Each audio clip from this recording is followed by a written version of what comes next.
오늘은 십자가와 사랑이라는 제목으로 말씀을 나누도록 하겠습니다. 제가 개인적으로 멘토링 삼고 있는 조나단 에드워드 목사님은 다음과 같이 말을 한 적이 있습니다. 하나님의 자비와 능력을 사모하는 것과 하나님의 거룩을 사모하는 것은 완전 두 개의 별개의 것이다.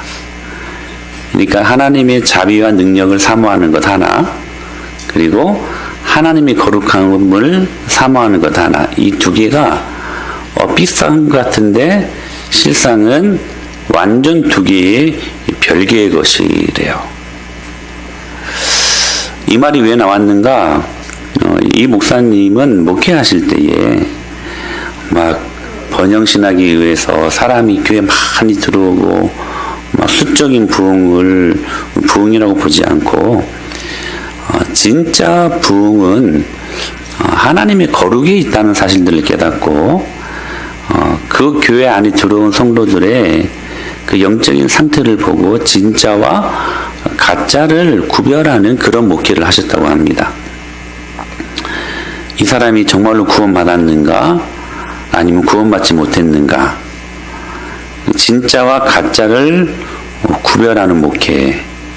그래서 이 목사님이 말씀하시는 가짜는 뭐냐면 하나님의 자비와 능력만 사모하는 사람들은 가짜다. 제가 한두 번 말씀드린 거 아니죠, 여러분, 이 부분들에 대해서. 그러니까 이 가짜가 절대로 할 수 없는 게 뭐냐면 하나님의 거룩하심과 완전하심, 그분의 순결하심, 공의로우심을 가짜는 사모할 수 없다는 거예요. 아쉬우니까 하나님의 능력이 필요할 때가 있죠. 부족하니까 위로받고 싶어서 주의 사랑으로 채워달라고 필요에 따라서 하나님께 간구도 합니다. 그러나 아쉬울 때만 이 사람들은 하나님을 찾지, 삶이 편하고 좀 무엇인가 이렇게 삶의 정착이 이루어지고 나면 하나님의 거룩하심과 그 공의로우심은 절대로 사랑할 수 없다는 거예요. 여러분 한번 스스로 생각해 보세요. 여러분 진짜입니까? 가짜입니까? 저도 굉장히 이 사역이 민감해요. 저도 가려낼 줄 압니다. 그런데요, 제가 어떤 엑스레이 눈이 있어서 가리는 게 아니고 제가 뭐 어떤 그 투시의 은사가 있어가지고 이렇게 가려내는 건 아니에요. 진짜로 투시의 은사가 있대요. 그래서 그 사람을 보면 그 사람이 지금 무엇을 생각하고 있는가 다 보인대요. 그게 좋을 것 같은데 어떨 때 너무 싫대요. 너무나 더러운 것까지 다 보이니까. 근데 제가 무슨 전 투시의 은사는 없습니다. 신통방통해서 가려낼 수 있는 게 아니라 여러분도 아는 상식이라는 거예요. 여러분도 가려낼 수 있으면 이 사람이 진짜인가 가짜인가. 왜냐하면 여러분, 우리가 성령으로 가득 차 있으면 툭 건드려도 성령이 출렁거려요. 성령이. 그러니까 성령의 충만함이 툭 건드리면 안 나올 수가 없어. 그게 뭐냐면 바로 성령의 9가지 열매입니다. 즉 성령의 열매로 이 사람이 진짜인지 가짜인지를 알 수 있다는 거예요. 저도 알 수 있고 여러분도 알 수 있다는 것이죠. 그러면서 바울은 갈라디아서 5장 22절에서 성령의 9가지 열매를 언급해요. 그러면서 그 열매로 첫 번째를 무엇으로 이야기하고 있냐면 사랑은 이라는 그 열매를 소개하고 있어요. 즉 무엇이 진짜로 또 무엇이 가짜로 구별할 수 있는 최고의 여러분 가치 기준이 되냐면 우리가 서로 사랑할 때 이 사람이 진짜인가 가짜인가를 분명히 알 수 있다는 사실이에요. 사랑하는 여러분은 사랑을 무엇이라고 정의하고 싶으십니까? 사랑은 뭘까요? 우리 이대석 집사님, 사랑은 뭐예요? 집사님이 생각하는 사랑?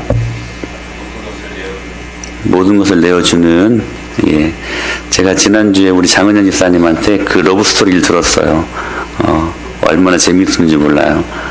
정말로 다 내어주는 사랑을 하고 계시나요? 아니, 예, 남편이. 아닌 것 같아. 쌈나겠네. 아이, 괜히 말했네. 여러분들은 어떠십니까? 우리 김무성 성도님, 사랑은 뭐예요? 사랑이란? 예, 사랑. 사랑이란 최금수? 우리가 사랑을 정의할 때 때로는 가슴이 뭉클하고 코끝이 찐하고 어떤 분들은 사랑을 이야기할 때 눈물의 씨앗이라고도 이야기를 하죠. 제가 좋아하는 시 중에 하나가 해바라기 연가라는 시가 있습니다. 해바라기 연가라니까 어떤 분은 해바라기 시래. 해바라기 시 제목이 해바라기 연가입니다. 근데 이 시를 누가 썼냐면 이혜인 님이 썼어요. 이혜인 수녀님이지, 시인. 이렇게 시를 썼어요. 내 생애가 한 번뿐이듯 나의 사랑도 하나입니다. 나의 임금이여 폭포처럼 쏟아져 오는 그리움이 목매여 죽을 것만 같은 열병을 앓습니다. 네, 이 사랑을 치유할 수 없는 불치의 병은 당신. 그래서 뭐라고 하고 말하냐면 이 가슴 안에서 오로리 뽑은 당신의 고운 실로 비단 옷을 차겠습니다. 얼마나 기가 막힌 시입니까? 그러니까 우리는 사랑을 이야기할 때 수많은 단어와 화려한 형용사, 다양한 사랑의 경험을 가지고 사랑의 정의를 내리곤 합니다. 그런데 성경은 그 사랑을 뭐라고 정의하냐면, 특별히 바울은 고린도전서 13장에서 우리 사랑장이라고 흔히 말하는 그 사랑에 대해서 15가지 항목으로 말합니다. 사랑은 오래 참고, 사랑은 온유하며, 사랑은 시기하지 아니하며 등등 15가지 항목으로 사랑을 정의해요. 그러면서 이 15개의 항목을 한 묶음으로 묶어가지고 이 15가지의 사랑을 이렇게 특징 지어요. 그게 오늘 본문이에요. 시작. 사랑은 언제까지나 떨어지지 아니하되 예언도 피하고 방언도 그치고 지식도 피하리라. 이 15가지 항목의 사랑은 절대로 떨어지지 아니하는 사랑이래요. 떨어지지 아니하는 사랑. 이 말씀을 영어 성경에 보니까 Love never fails라고 번역이 되어 있더라고요. 무슨 말씀이에요? 이 15가지 진짜 사랑은 결코 실패하지 않는데요. 실패하지 않는데요. 근데 저는 우리나라 말 번역이 더 좋아요. 그 사랑은 떨어지지 않는데요. 떨어지지 않는데요. 무슨 말이냐면 우리들이 하는 사랑의 열매는 때로 익는 것 같다가도 태풍 만난 과수원처럼 여기저기 설익은 열매들이 떨어져서 나뒹구는 실패한 모습들이지만 진짜 성령의 열매인 사랑은 언제나 떨어지지 않는데요. 결코 실패할 수 없다는 거예요. 여러분, 그 이유가 뭘까요? 우리 그 이유를 알아서 진짜 사랑 한번 해보시지 않겠습니까? 할렐루야. 그 이유는 뭐냐면, 왜 진짜 떨어지지 않는 실패가 없는 사랑이 될 수 있냐면, 첫째로 그 사랑은 오래 참는 것이기 때문이라는 거예요.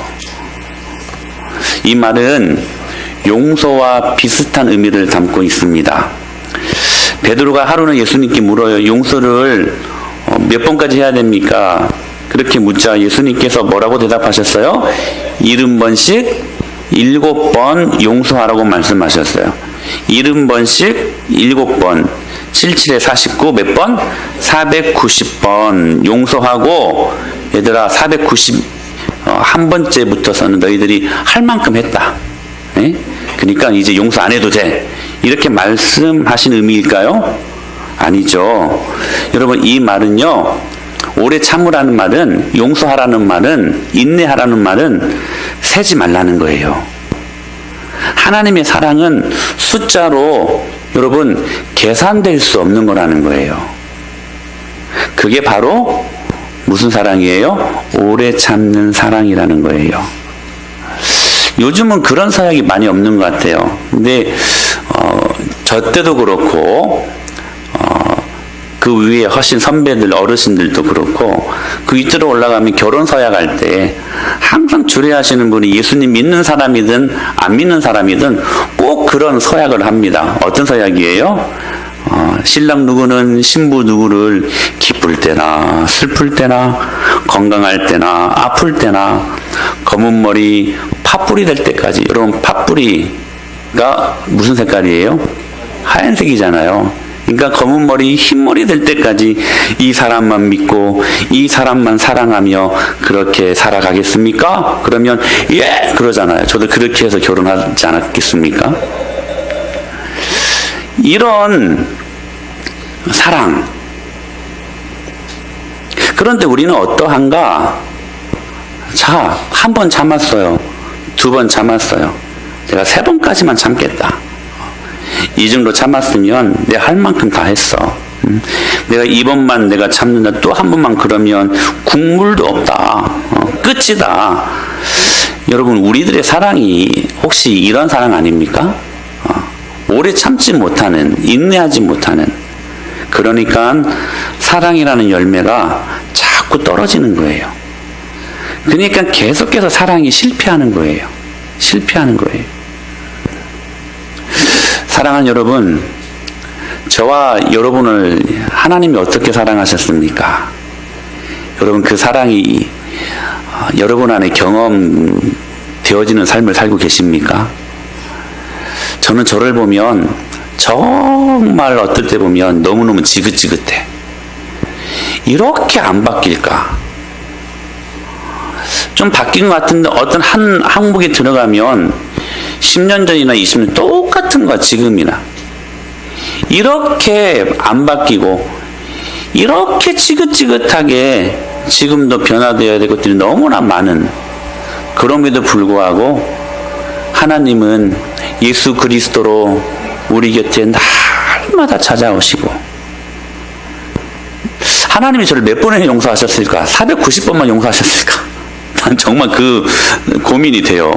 얼마나 많이 용서하셨습니까? 1000번 아니? 10,000번? 1억 번? 아니요. 헤아릴 수 없는 용서가 하나님의 사랑한테 있었어요. 저를 보면. 그렇게 오래 참고 끊임없이 인내하시면서 다가오셨던 그 예수님. 여러분, 그러므로 우리가 이 예수님의 사랑이 느껴진다면 우리는 오래 참는 사랑을 할 수밖에 없습니다. 사랑하는 여러분, 우리가 관계하는 모든 사람들 오래 참을 수 없을 만큼 형편없는 사람들 없습니다. 하나님이 나를 오래 참고 용서하시고 나를 기다려 주셨다면 우리가 용서 못할 사람 없고 우리가 인내하지 못할 사람 없습니다. 전 여러분들이 떨어지지 않는 사랑할 수 있게 되기를 바랍니다. 사랑은 오래 참는 것입니다. 근데 이 말씀을 보니까 메시지 성경을 제가 요즘 하나 샀어요. 합본으로 된 거. 이 말씀을 보면 설교가 이렇게 이제 말씀을 보면 뜻이 이렇게 더 살갑게 다가와요. 근데 이 본문을 어떻게 번역하고 있냐면 이렇게 아주 실제적으로 번역하고 있더라고요.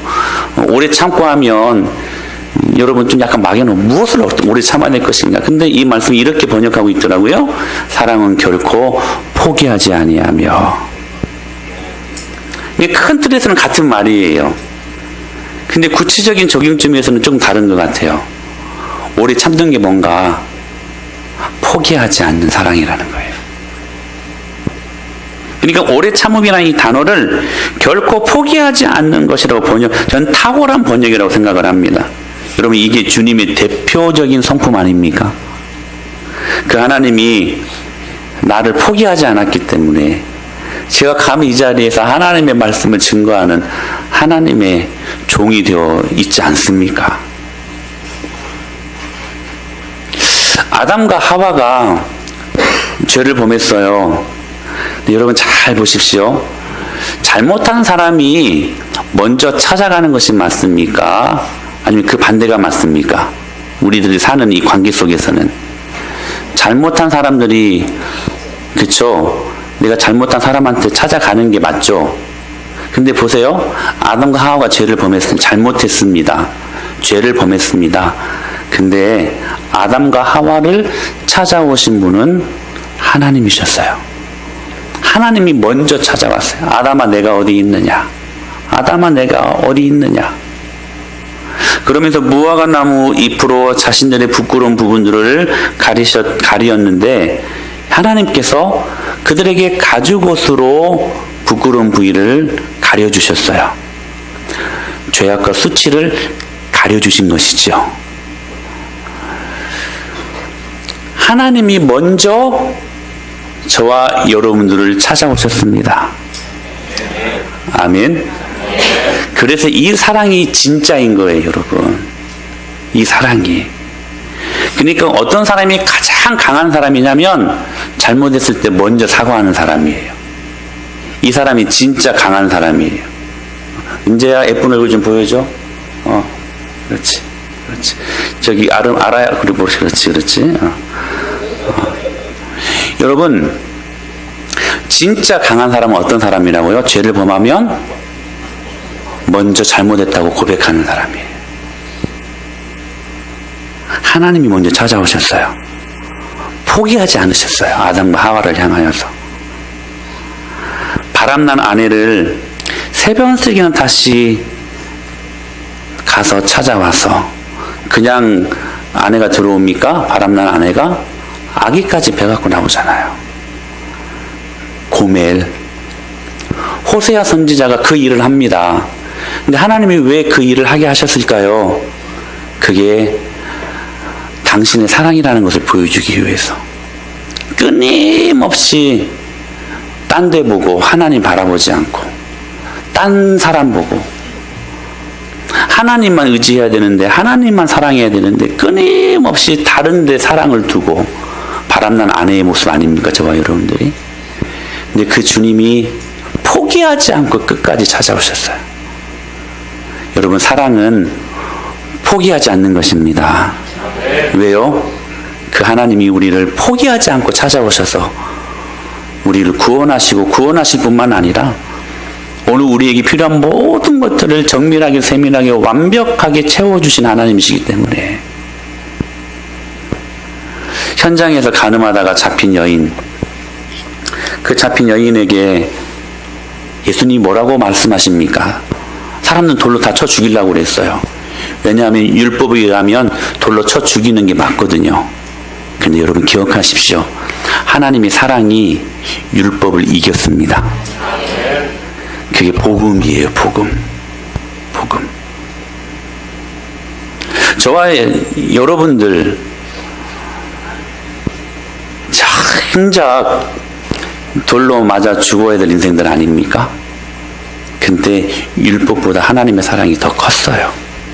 그래서 저와 여러분이 이 자리에 앉아서 하나님을 감히 예배할 수 있는 것입니다. 그게 은혜요. 그게 사랑 아닙니까? 죄 없는 자가 이 여인을 돌로 쳐라. 그 유명한 말씀을 선포하시면서 내가 너를 정죄하지 않겠다.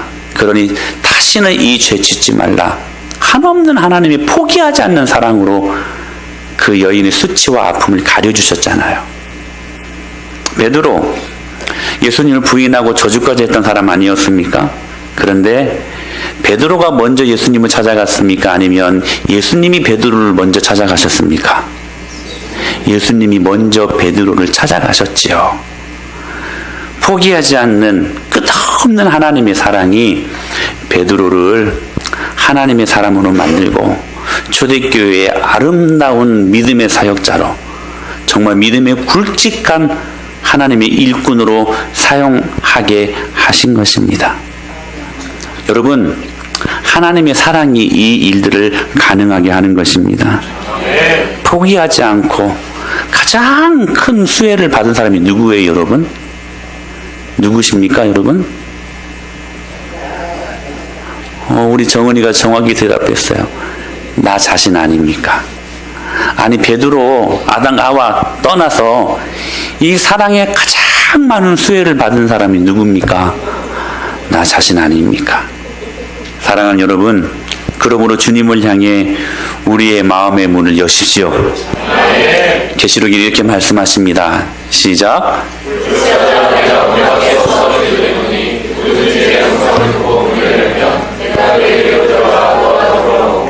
그는 나와 더불어 먹으리라. 할렐루야. 그렇게 끊임없이 오래 참고 포기하지 않고 우리에게 다가가셨던 그 하나님을 바라볼 때에 여러분의 마음의 문을 활짝 열고 그분과 동행하시는 삶을 살 수 있게 되기를 축복합니다.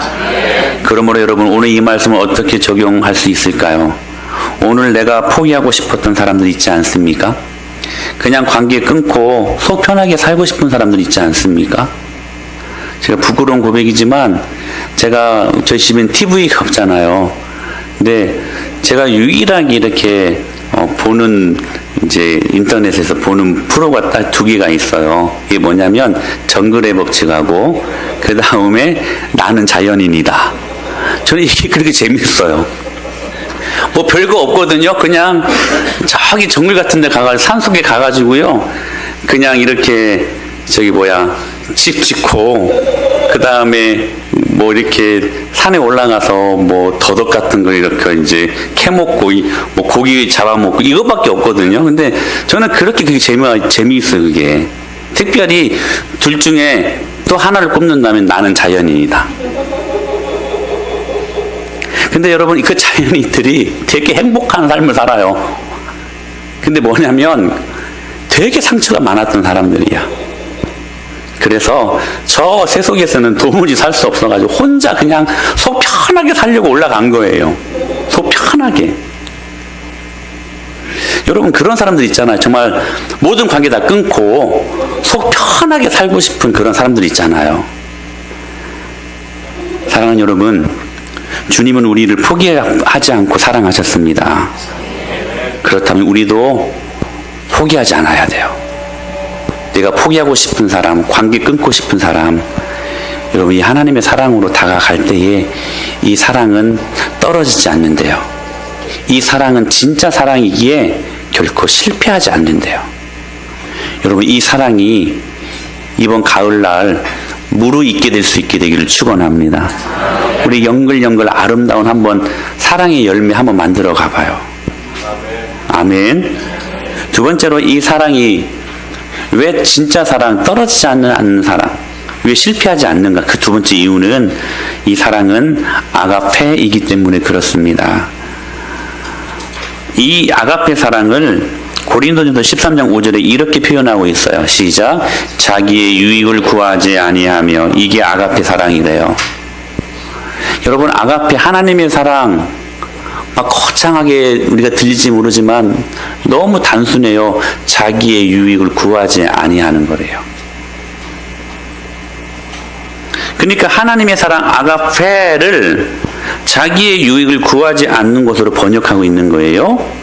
여러분, 신구약 성경을 하나로 요약한다면 여러분들은 서슴지 않고 무슨 말씀을 들 수 있을까요? 요한복음 3장 16절 말씀 아니겠습니까? 이렇게 말씀하십니다. 하나님이 세상을 이처럼 사랑하사 독생자를 주셨으니 이는 그를 믿는 자마다 멸망하지 않고 영생을 얻게 하려 하심이니라. 할렐루야. 여러분, 이 사랑이 아가페 사랑이에요. 세 가지 단어를 한번 주목해 보십시오. 하나님이 세상을 이처럼 사랑하사, 그리고 독생자를 주셨으니 이는 그를 믿는 자를 멸망치 않고 영생을 얻게 하려 하심이라. 여러분 보세요. 하나님께서 우리를 사랑하셔서 독생자를, 예수님을 주셨고 그 결과로 그를 믿는 자마다 무엇을 얻어요? 영생을 얻게 하려 하심이라. 할렐루야. 이 사랑을 원어에서는 아가페라고 하는 거예요. 여러분, 이 단어에서, 이 말씀에서 자기의 유익이라는 그러한 의미를 찾아볼 수 있습니까? 없어요. 사랑하사 주셨으니 얻게 하려 하심이라. 아가페 사랑이에요. 자기의 유익을 구하지 아니하셨어요. 가치를 추구하는 사랑이 아니라 가치를 부여하는 사랑이었어요. 하나님은 모든 것들을 다 우리들에게 다 주셨어요. 그러므로 하나님의 사랑의 정체는 자신의 유익을 구하는 사랑이 결단코 아니라는 거예요. 그러므로 자기 유익을 구하는 사랑은 여러분 꼭 기억하십시오. 반드시 떨어집니다. 그 사랑은 반드시 실패하게 되어 있다는 거예요. 그러니까 내가 유익을 취하려고 하는 계산된 호의는 전부 다 떨어져요. 실패해요.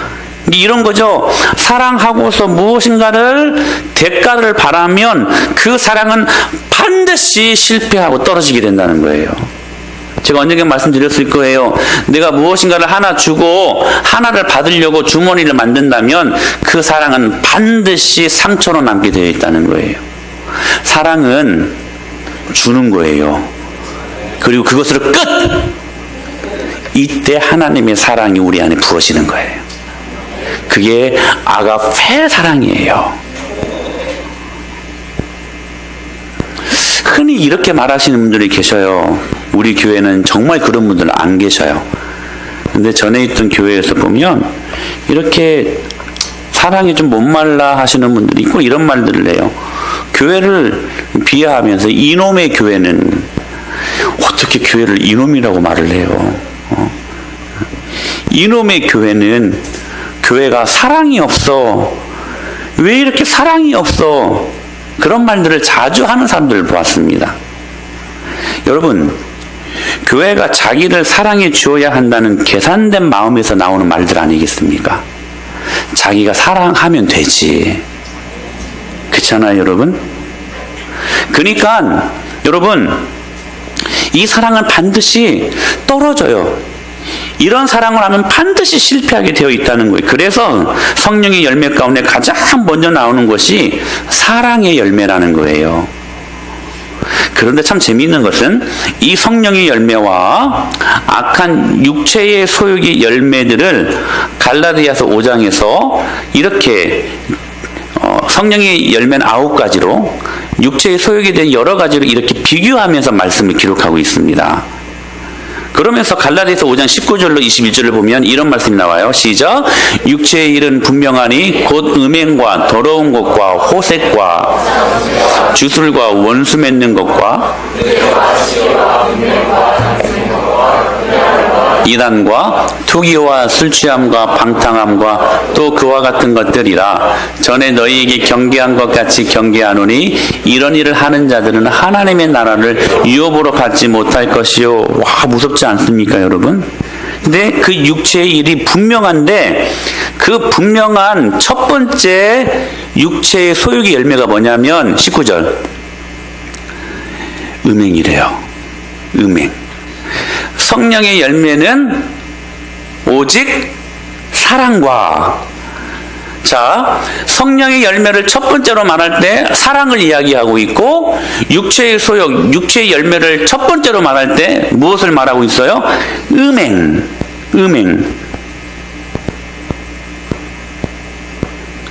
그러니까 지금 사랑과 음행이 공교롭게 대조되고 있어요. 여러분, 음행이라는 단어를 보면 영어 성경으로 보면 성적 타락이라고 표현되어 있습니다. 음행이라는 단어가. 그러니까 터치, 불륜, 간음이란 뜻으로도 표현되기도 하지요. 근데 이 음행이라는 단어가요, 헬라어로 포르네이아라는 말입니다. 이 단어가 파생되어져서 영어로 포르노라는 말로 되어지는 것이죠. 그러니까 자, 보세요. 이것이 무엇을 의미하냐면 진짜 사랑 아가페는 자기의 유익을 구하지 않는 거래요. 즉 가치를 추구해요, 부여해요? 가치를 추구합니까, 부여합니까? 이 사랑을, 아가페 사랑은 부여하는 것이죠. 내 가치를 주는 거잖아요. 부여가 준다는 말이잖아. 추구한다는 건 내가 갖는다는 거고, 이것까지 설명해야 되나? 가치, 부여. 그러니까 사랑하사 주셨으니 얻게 하려 하심이라. 근데요, 음행은 정반대예요. 여러분, 왜 음행을 합니까? 자기의 쾌락을 위해서. 사랑을 자기 중심으로 끌어들이는 것, 자기 욕심을 채우기 위해 그래서 다른 사람을 이용하는 태도가 여러분 음행 아닙니까? 그러니까 이 사랑은 가치를 추구하는 사랑이고, 가치를 추구하는 그 중심성에 무엇이 들어있냐면 자기 자신이라는 자기 중심성이 여러분 그 안에 내포되어 있다는 사실이에요. 그러니까 성령의 열매 사랑과 육체의 첫 번째 열매 음행은 현저한 차이를 두고 있어요. 가치를 부여하느냐 아니면 가치를 추구하느냐. 이 사랑은 여러분 즉 가치를 부여하는 사랑은 떨어지지 않는 사랑이요, 성공하는 사랑이 될 수 있지만 가치를 추구하는 사랑이기 때문에 이 사랑이 실패한다는 거예요. 이 사랑이 떨어진다는 거예요. 이에 대해서 C.S. 루이스가 아주 탁월한 코멘트를 합니다. 그의 책 네 가지 사랑이라는 책에서 이런 말을 해요. 많은 사람들이 생각하는 사랑이라는 것은 실질적으로 굶주림에서 기인하는 것이다. 여기에 맛있는 음식이 있습니다. 배고프면 그 음식을 뭐 하게 돼요? 사랑하게 됩니다. 왜냐하면 내 필요를 채워야 하니까. 내 배고픈 배를 채워야 되니까. 즉 우리가 서로 사랑한다면서 서로를 내 배고픈 배를 채우기 위한 도구 정도로만 생각한다면 그 사랑은 반드시 실패한다는 거예요. 그 사랑은 반드시 떨어진다는 거예요. 사랑하는 여러분, 전 여러분들이 아가페 사랑할 수 있게 되길 축복합니다. 하나님은 사랑하사 주셨으니 얻게 하리 하심이라. 자기의 유익을 구하지 않으셨습니다. 그러므로 그분의 자녀들이라면 우리는 그러한 사랑을 해야만 합니다. 왜? 그분의 자녀니까. 여러분, 하나님이 가장 행복하고 듣기 좋은 말이 뭔지 아세요? 우리가 하나님 닮았다는 말입니다. 당신의 자녀들이 하나님 닮았다는 말. 여러분, 제가요 최고 기분 좋은 말이 뭔지 아세요? 신혼이가 저 닮았다는 말입니다. 이번에 아울렛에 갔는데 저희들은 항상 그 공항 패션의 첫날을 임하잖아요. 근데 옷이 비슷했어요. 신혼이랑 저랑. 근데 우리 최은수 집사님이 매번 신혼이한테 인사했대. 어떻게 그렇게 똑같냐고. 저는 이제 그게요, 기분이 좋더라고요. 아들이 아빠를 닮았다는 거 참 기분 좋은 말입니다. 물론, 칭찬거리로. 여러분, 우리가 아가페 사랑하면 우리가 하나님 아버지를 닮는 것입니다. 그때 하나님은 가장 기뻐하십니다. 전 여러분들이 그렇게 아가페 사랑할 수 있게 되기를 축복합니다. 그런데 종종 떨어지지 않는 가치를 부여하는 사랑을 하려고 할 때 우리가 종종 난관에 부딪힐 때가 있어요. 즉 뭐냐면 이거예요. 자기와 뭔가 안 맞는 사람들이 있다는 거예요. 코드가 안 맞고 성격도 안 맞고 상대가 뭔가 내게 잘못해서가 아니 그냥 싫은 거예요. 유진아 그렇잖아. 아름아 학교에 가면 그냥 싫은 애들이 있잖아. 예? 크게 내게 잘못한 것도 없는데 말 섞기 싫고 그런 사람들 있지 않습니까? 여기에 대해서 그러면 어떻게 해야 될 것인가? 우리가 실패하지 않는 사랑, 떨어지지 않는 사랑을 해야 되는데 그래서 아가페 사랑을 알았어요. 그런데 이건 현실적인 여러분 실제적인 고민이에요. 정말 내 코드랑 안 맞고 말 섞기 싫은 사람들이 있거든요. 그래서 여러분 산속으로 들어간 사람들이 나는 자연인이다 그 사람들이에요. 이럴 때 어떻게 해야 될 것인가? 여기에 대해서 C.S. 루이스가 아주 탁월한 코멘트를 합니다. 영어 단어에 제가 언젠가 말씀드렸을 거예요. like와 love라는 단어가 있어요. love, like. 우리는 흔히 좋아하면 사랑하게 된다는 것으로 이 말씀들을 해석하잖아요. 자, love 사랑하다, like 좋아하다. 근데 이 C.S. 루이스는 아주 탁월한 변증을 해. 뭐냐면 우리가 누군가를 사랑하기 위해서 꼭 누군가를 좋아할 필요는 없다는 거예요. 우리는 라이크가 되어야 러브할 수 있다고 하는데 이 C.S. 루이스는 이 러브하기 위해 라이크가 필요 없다는 거예요. 필요 없다는 거예요. 그러니까 한 상대를 사랑하기 위해서 좋아하는 것이 선행될 이유가 없다는 거예요. 그냥 사랑하면 된다는 거예요. 목사님 그게 말이 돼요? 제가 한번 설명해 드릴게요. 그래서 성경은 뭐라고 말씀하셔요? 내 원수까지도 사랑하라 말씀하셨죠. 자, 원수를 사랑할 수 있어요, 없어요? 자, 우리 전사님은 없고 권사님은 있고 원수를 사랑할 수 있어요, 없어요? 결론적으로 있어요. 사랑할 수 있으니까 사랑하라고 말씀하셨죠. 응? 우리 전사님 설교를 도와드리려고 일부러 그러신 거야. 우리 전사님이요 신대원에서 1, 2등 해요. 1, 2등까지는 아닌가? 공부를 잘하셔요. 장학생. 자, 보세요. 원수를 사랑하라 가능해요? 가능하지 못해요? 우리가 생각할 때는 가능하지 못한 것 같아요. 어떻게 원수를 사랑해? 사랑하는 사람도 어떨 때 보면 우리 신혼을 제가 너무 사랑하거든요. 근데 어떨 때 보면 진짜 미울 때가 있어요. 사랑하는 사람들도 미울 때가 있는데 어떻게 원수를 사랑하라고 하는 것인가? 그래서 어떤 사람들은 이렇게 이 말씀을 이렇게 주석해요. 이 원수를 사랑하라가 이 산상수에 있는 말씀이거든요. 산상수는 그냥 하나의 거대한 이상, 그냥 하나에 그냥 우리가 도달할 수 없기에 이것을 바라보고 살아야 된다는 한 정도로만 그렇게 여겨지는 말씀이지 우리가 어떻게 원수를 사랑할 수 있냐.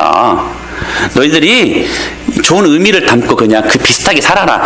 이 정도로 말씀을 해석하시는 분들 절대로 아닙니다. 실제로 산상설교대로 살았던 무리들이 있었어요. 그 무리들이 초대교회 성도들이었어요. 그들은 정말 똑같이 살았어요. 내 원수를 사랑하라 하면 정말 원수까지 사랑했어요. 이 말씀은 실천 가능한 말씀이에요. 할렐루야. 너희들이 원수를 사랑할 수 있어. 그러니까 내가 사랑하라고 말하지. 내가 너희들 괜히 약 올리려고 하지도 못하는 거 그냥 비슷하게 살아라 하는 의미에서 주신 말씀 같니? 그거 아니라는 거예요. 진짜 원수를 사랑하라고 말씀하셨으면 우리는 그렇게 살 수 있게 되어 있다는 사실이에요.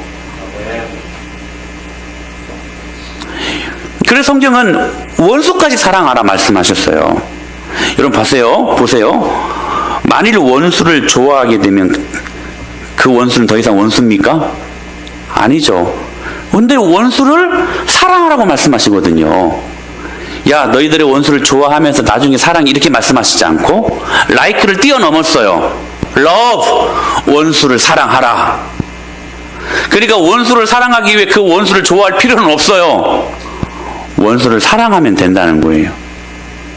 하루는 어떤 아내가 새벽 기도를 갔다 와가지고 너무 은혜가 충만해서 남편에게 평소와는 다르게 최선의 서비스를 아침부터 막 상다리가 휘어지게끔 그렇게 아침상을 차려주면서 밝은 얼굴로 막 남편에게 최상의 서비스를 다 해주고 있대요. 이 남편이 너무 막 당황해가지고 여보 당신 왜 그러냐고 그랬더니 이 아내가 오늘 말씀에 너무 큰 은혜를 받았다고.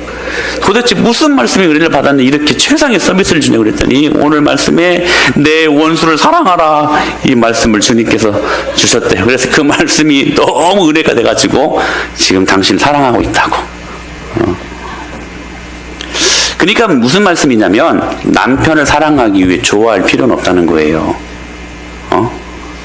웃깁니까? 저는 여러분 저는 복음이라고 생각해요. 너무 탁월해 이 해석이. 아내를 사랑하기 위해 꼭 그 아내를 좋아해야 할 이유가 없다는 거예요. 그게 꼭 선행 조건이 아니라는 거예요. 그러면서 C.S. 루이스가 아주 기가 막힌 코멘트를 이어갑니다. 시작. 원수라도 사랑을 하면 하나님은 우리에게 사랑할 감정을 주신다. 이게 정답입니다. 여러분, 이게 복음입니다. 할렐루야. 싫어도 문화가 안 맞고 코드가 안 맞아도 사랑하면 사랑하는 감정을 주신대요. 이게 복음의 전 능력이라고 생각합니다. 무슨 말씀입니까? 순종하면 주신다는 거예요. 즉, 자기의 유익을 구하지 않는 사랑은, 즉 아가페 사랑은 내 안에 생기는 사랑의 감정의 문제가 아니라, 그래서 좋아함의 어떤 감정의 문제가 아니라 하나님 말씀에 대한 순종의 문제라는 사실이에요. 할렐루야. 그때 그 사랑을 우리가 할 수 있다는, 그래서 원수까지도 사랑할 수 있다는 거예요. 무엇으로요? 감정으로? 라이크한 감정으로? 아니요, 순종으로. 나는 절대로 좋아하기 전까지 사랑 안 할 거야. 이게 하나님 앞에서 변명이 될 수 없다는 거예요. 싫어도 사랑하면, 순종하면 우리 가슴에 사랑의 감정을 주신다는 거예요. 사랑의 원자탄이라고 불리우는 손양원 목사님, 자신의 원수, 두 아들을 죽인 그 원수를 용서합니다. 근데 양자로 삼겠다는 거예요. 근데 이 손양원 목사님의 딸이 그 말씀이 이해가 안 되는 거예요. 용서까지는 제가 어떻게 이해해 보겠습니다. 그런데 이 원수를 어떻게 양자로 삼습니까? 그때 이 손양원 목사님이 그런 말을 했대요. 하나님이 원수를 사랑하라고 했으니 그 말씀에 순종할 뿐이다. 저는 그런 분이 우리 한국교회 초대교회에 참으로 믿음의 거장으로 계셨으면 참 감사할 일입니다. 여러분, 자신의 눈에 넣어도 아프지 않을 만한 그 귀한 두 아들을 그 원수에 의해서 잃어버렸어요. 근데 그 원수를 양자로 삼는 이 라이크한 감정이 일어날까요? 근데 하나님의 말씀에 원수까지 사랑하라고 하신 그 말씀에 순종하니까 양자로 삼고 그 원수를 훌륭하게 잘 키워서 하나님의 사람으로 만들어 놓지 않습니까? 사랑하는 여러분, 원수라도 사랑을 하면 하나님은 우리에게 사랑할 감정을 주신다. 그러기 위해 사랑은 감정의 문제가 아니라 순종의 문제라는 것을 꼭 기억하실 수 있게 되길 축복합니다. 그러므로 이 사랑은 결코 떨어지지 않습니다. 결코 실패할 수 없습니다. 아가페, 자기의 유익을 구하지 않는 사랑. 할렐루야. 그러므로 이 사랑은요, 축복이 있어요. 이 사랑의 축복은 뭐냐? 이 아가페, 오래 참고 포기하지 않고 자기의 유익을 구하지 않는 이 사랑은 여러분 어떤 축복이 있냐면 사랑에 대한 거절감을 두려워하지 않게 하신다는 거예요. 여러분, 이게 무슨 말일까요? 굉장히 여러분 이게 참 귀한 말씀인데, 우리가 여러분 사랑하고 사는 것이 얼마나 귀한 일이에요. 근데요, 상처가 많은 사람일수록 사랑하기 힘들어요. 왜? 거절감 때문에. 여러분, 왜 전도할 때 전도지 나눠주는 게 힘들어요? 거절당할까봐. 기쁜 마음으로 전도지를 나눠주는데 사람들이 막 빗기라고 막 야박하게 하고 하면 진짜 마음이 아파요. 그럼 다음에 또 이 전도지를 내미는 게 쉬워요, 어려워요? 어렵죠. 왜요? 거절감 때문에 그래요. 그런데 이 아가페 사랑, 포기하지 않는 하나님의 오래 참는 사랑은요, 여러분 이 거절감을 치유하신다는 거예요. 그래서 여러분 사랑하는 게 쉬워요. 사랑하는 게 쉬워요. 여러분, 저는 여러분들이 사랑하는 게 쉬운 인생들 될 수 있게 되길 축원합니다. 어떤 사람들은요, 마음의 문을 끝까지 못 열고 어떤 존재에 대해서 사랑하지 못하는 사람들이 많아요. 근데 여러분, 그건 다 상처 때문에요. 거절감 때문이라는 사실이에요. 거절감 때문에. 그래서 여러분, 요한일서 4장 18절에 이렇게 말씀하셨어요. 시작. 사랑 안에 두려움이 없고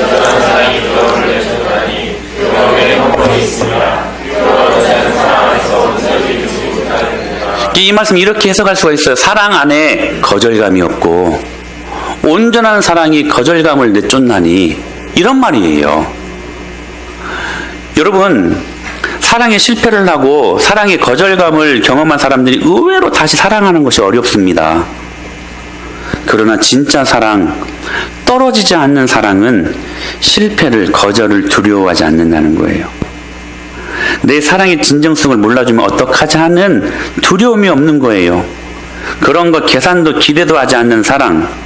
그러므로 여러분, 진정한 사랑은 거절당하는 거 두려워하지 않냐고 그저 주는 사랑이라는 거예요. 이 사람은 진짜 하나님의 사랑을 아는 사람이에요. 오래 참고 포기하지 않고 70번씩 7번이라도 계속해서 용서해 줄 수 있는 그 사람. 재밌는 이야기 하나 해드릴까요? 전에 한 말씀드렸는데 재밌는 이야기도 제가 하면 재미없게 만들어버리는 은사가 탁월하게 있는데 어떠한 금술 좋은 남편과 아내가 있었대요. 너무 금술이 좋은데 하루간은 이 아내가 시름시름 앓더니 병원에 가보니까 이 콩팥이 다 상해가지고 죽게 생겼어요. 누군가로부터 이식을 받지 못하면 이 아내는 죽게 생긴 거예요. 그래서 금술이 좋은 이 부부가 얼마나 지금 이 큰 아픔에 처해 있는 상황이에요. 그래서 남편이 하는 수 없이 다른 사람 다 알아보다가 자신의 콩팥을 떼어주기로 결정을 합니다. 그래서 콩팥을 떼어줘요. 그리고 그 이식을 받은 아내가 다시 건강히 살아났습니다. 그러면 이 진짜 있었던 일이에요. 뭐 지어낸 이야기가 아니라. 근데 이 건강해진 아내가, 이 아내도 참 문제가 많아. 바람이 나버렸네. 여러분, 최소한 남편의 콩팥을 이식을 받았으면 바람 나면 안 되잖아요. 근데 바람이 나버렸어요. 그러니까 이 남편이 얼마나 화가 나겠어. 자기 콩팥을 떼어줬는데 콩팥 떼어주고 건강해지고 나니까 바람 나버리는 거예요. 그러니까 우리 이혼하자 하고 이혼 청구를 하는데 조건이 다른 건 없고 딱 한 가지였어요. 떼준 콩팥 다시 내놔. 이거였어요. 그러니까 아내가요, 치사하자, 떼가라. 그러나 한 가지 조건, 내 안에 있는 필 한 방울도 흘리지 말고 떼어가라.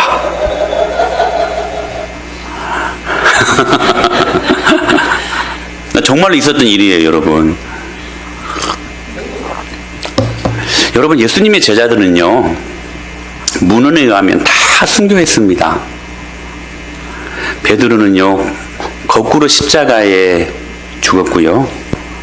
안드레는 X자형 십자가에 줄로 매어 순교했고, 야고보는 참수당했습니다. 목이 베어서. 요한은 반모섬에서 살아있는 채로 순교하죠.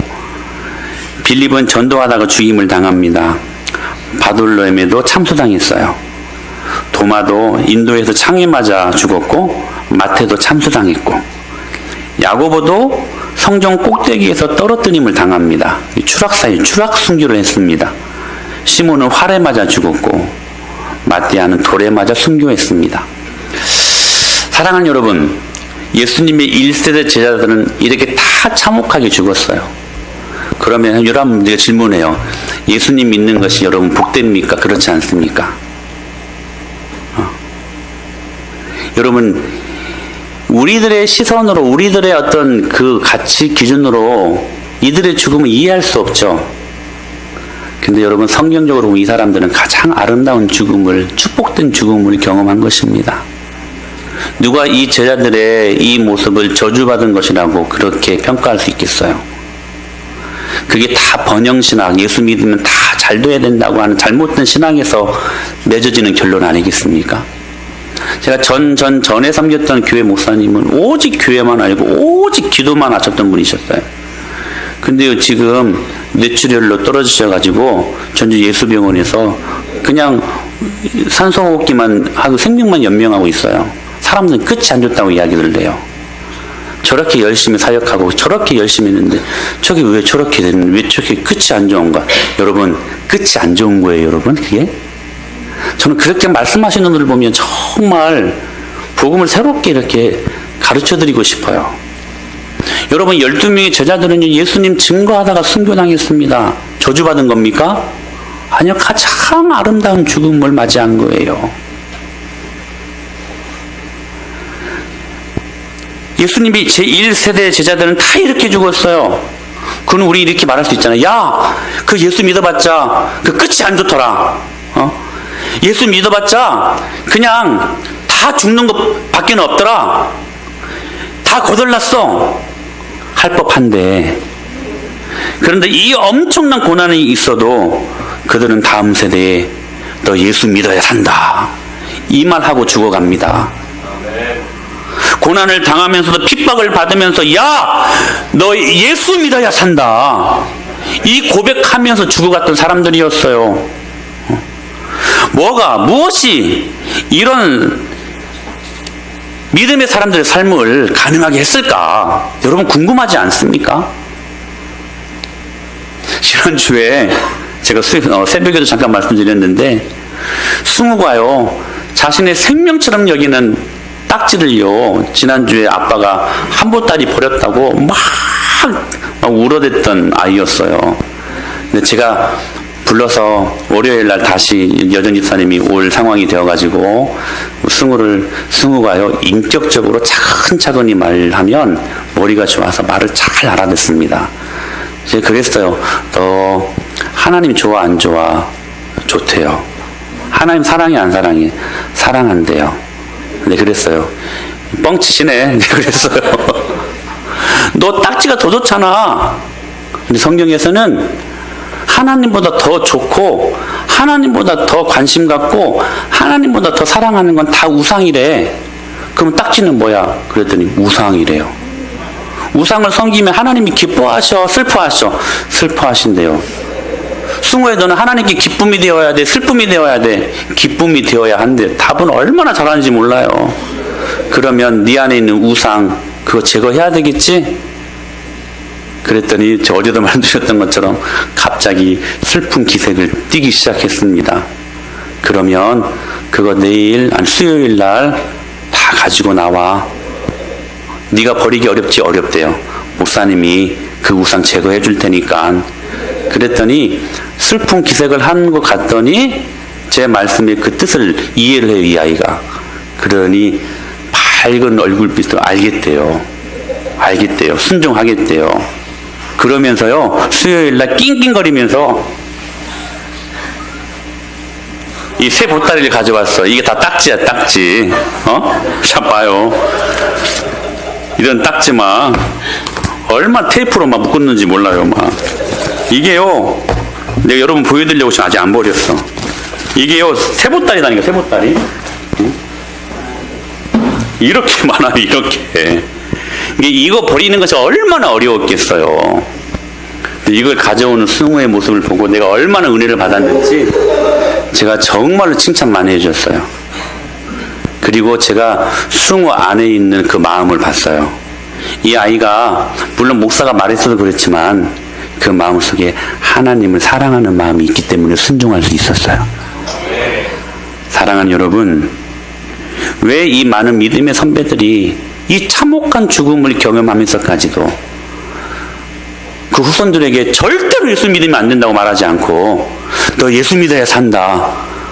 그렇게 처절하게 아픔을 경험하면서도 그 고난을 경험하면서도 그 후손들에게 너희들은 예수 믿어야 산다. 이 고백을 할 수 있었던 여러분 그 이유가 어디에 있었을까요? 이것 아니었겠습니까? 십자가에서 보여주신 그분의 그 오래 참으심과 끝없는 결코 포기하지 않는 용서와 그 사랑, 당신의 모든 내장과 모든 피를 다 흘려주신 그 은혜. 여러분 예수님은 우리에게 눈, 간, 콩팥 다 떼어졌잖아요. 그럼에도 불구하고 우리는 바람난 아내처럼 하나님 안 보고 딴 데 보고, 만약에 여러분 남편들이 여러분의 아내들이 다른 남자 보면 아마 막 미칠 거거든요. 막 마음속에서 그러지 않겠습니까? 근데 우리들이 그런 모습들을 하고 산다는 거예요. 그 모든 것들을 다 내어주신 아버지 하나님을 바라보지 못하고 계속해서 딴 데 봐. 딴 거 의지하고 딴 데 도움이 없는가 구걸하고, 하나님 앞에 깊은 사랑이 있는데 그 사랑 말고 다른 사랑을 구걸하는 우리들의 모습. 그럼에도 불구하고 그 아버지의 마음을 얼마나 아프게 했냐면, 그런데도 우리 예수님은 우리에게 다시 그 콩팥 내놓으라고 결코 단 한순간도 말씀하시지 않으셨습니다. 예수님은 단 한순간도 우리에게 거절당할 것을 두려워하지 아니하시고, 우리가 아직 죄인 되었을 때에 그리스도께서 우리를 위하여 죽으심으로 하나님께서 우리에게 대한 자기의 사랑을 확증하신 하나님이심을 믿으시길 바랍니다. 지옥의 형벌을 내 대신 져주신 예수님을 바라보니까 그 믿음의 선배들은 차라리 내가 목배임을 당하는 것이 낫겠다는 거예요. 나를 대신하여 지옥의 형벌을 짊어지시고 십자가에서 사랑을 퍼부어 주신 주님의 사랑을 보니까 믿음의 선배들은 이렇게 판단한 거, 차라리 내가 장작불에서 화형당하는 게 좀 더 낫겠다. 짐승의 밥이 되고, 어떤 초대교인들은 이 해골로 보니까 머리에 이따만한 구멍이 뚫려 있는 거예요. 왜 이런 삶이 가능했을까? 결코 포기하지 아니하시고 오늘도 자기의 유익을 구하지 아니하시는 아가페로 다가오시는 그 주님, 인생들에게 분명히 거절당할 것들을 알면서도 그 거절감을 두려워하지 아니하시고 그렇게 뚜벅뚜벅 우리 곁에 다가오신 그 예수님의 깊은 사랑이 그들 심장에 경험되어졌기 때문에 이러한 삶을 살 수 있었던 것입니다. 사랑하는 여러분, 이번 한 주간이 하나님의 사랑으로 감격하여 살아갈 수 있게 되기를 축원합니다. 그리고 예수님이 나를 포기하지 않는 것처럼 우리도 때로 인간적인 눈으로 포기하고 싶었던 그 사람, 포기하고 싶었던 환경, 포기하고 싶었던 그 상황, 다시 아가페의 눈으로 그것들을 바라볼 수 있게 되기를 축원합니다. 그래서 자기의 유익을 구하지 않고 거절당할 걸 두려워하지 않고 우리에게 다가오셨던 그 예수님처럼 우리도 그렇게 사랑으로 내 가족과 내 이웃과 내 VIP에게 그렇게 다가설 수 있는 한 주간이 될 수 있게 되기를 축원합니다. 우리가 그렇게 살 때 하나님이 이렇게 말씀하셨습니다. 시작. 어느 때나 하나님을 본 사람이 없으되 만일 우리가 서로 사랑하면 하나님이 우리 안에 거하시고 그의 사랑이 우리 안에 온전히 이루어지느니라. 할렐루야. 어느 때나 하나님을 본 사람은 아무도 없다는 거예요. 그러나 우리가 서로 사랑하면,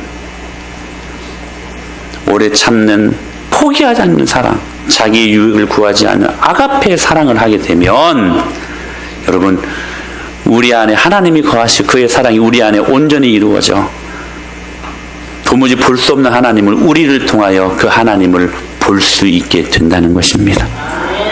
사랑하는 여러분, 우리 그렇게 한 주간 주님의 사랑으로 전도지가 되어 살아갈 수 있게 되기를 축복합니다. 우리가 사랑하지 못할 사람 없습니다. 하나님이 나를 사랑했는데. 우리가 여러분 포기할 수 없는 사람 없습니다. 하나님이 나를 포기하지 않았는데. 그렇게 믿음으로, 사랑으로 인생을 치유하고 가정을 치유하고 여러분의 속해 있는 생활의 영역 공동체를 치유하고 우리 은혜 마을길을 치유하고 회복하는데 이 사랑이 멋지게 쓰임받는 도구 될 수 있게 되기를 살아계신 예수님의 이름으로 간절히 축원합니다.